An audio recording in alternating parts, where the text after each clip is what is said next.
Пчеларското здружение Пчела од Куманово традиционално организира саем на мед и во зимскиот период, како што најави председателот Бобан Стошевски. Утре и в сабота во периодот од 10 до 20 часот во Ла Плаза Мол ќе бидат изложени природен мед, пчелни производи и уникатни рачно изработени деликатеси од членовите на Пчела. Стошевски ги повикува граѓаните да ги посетат штандовите и да си купат мед од вистински пчелари, со цел превентивно делување во однос на сезонските вируси. Сакам да ова прилика да го најавиме сајмот на мед кој ќе се одржи на 5 и 6 декември, односно утре и задутре. Тоа е веќе традиционален сајм кој го одржуваме во зимскиот период. Обично беше на плоштад, пашал плоштад во градскиот плоштад во Кованово. Сега ќе го одржиме во Ла Плаза Молот.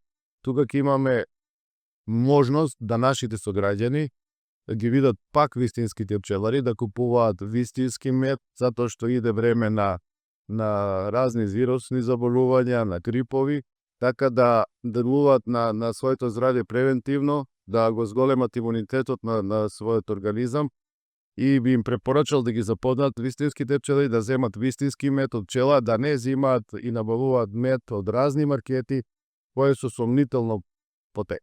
Ние ќе имаме 17 изложувачи во Ла Плаза Мол, сите членови на нашето здружение, но сакам ова прилика да искористам да ги известам нашите сограѓани дека од наредниот викенд и во Алфи Техноцентарот во населба Карпош ќе можат да ги видат нашите пчелари. Значи секој викенд имаме неколку изложувачи во Алфи Техноцентарот. За ова прилика сакам да искажам и благодарност до директорот на Алфи Техноцентар господин Филип Серафимовски, со кој ПЗ Пчела склучи договор да можеме да изложуваме наши производи во Алфи Центарот.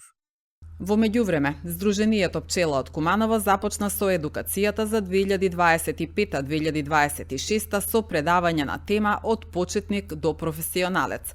Предавањето се одржа вчера вечер во салата на Занаечискиот дом од страна на председателот Бобан Стошевски.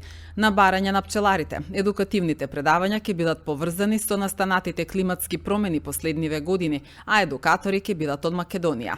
Исто така, нашето здружение започна со едукацијата за 2025-2026 година, поради тоа што нашите членови, кои не се малци, се преку 120, исто така имаме и нови членови кои од синоќа почна да доаѓаат на нашите едукативни предавања, пара да имаме што повеќе наши македонски предавачи и затоа програмата ја направивме да имаме што повеќе наши предавачи кои ги имаат проблемите на наша територија, во нашите прилики.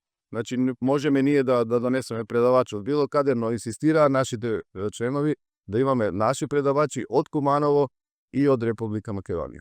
Во ова време на климатски промени, кога имаме долги и сушни лета, сите наши теми ќе бидат усмерени како да нашите пчелари успеат да дојдат до доволни количини на мед во тие такви климатски промени. Значи, сите наши теми, било која тема од пчеларство, ќе биде побрзано со климатските промени што се случуваат по последните 4-5 точки. Пчеларското здружение Пчела предходната седмица реализираше и предавање на тема примена на добри пчеларски практики, а предавач беше професорот Ѓоко Зечевиќ од Република Србија, долгогодишен соработник на Пчела од Куманово.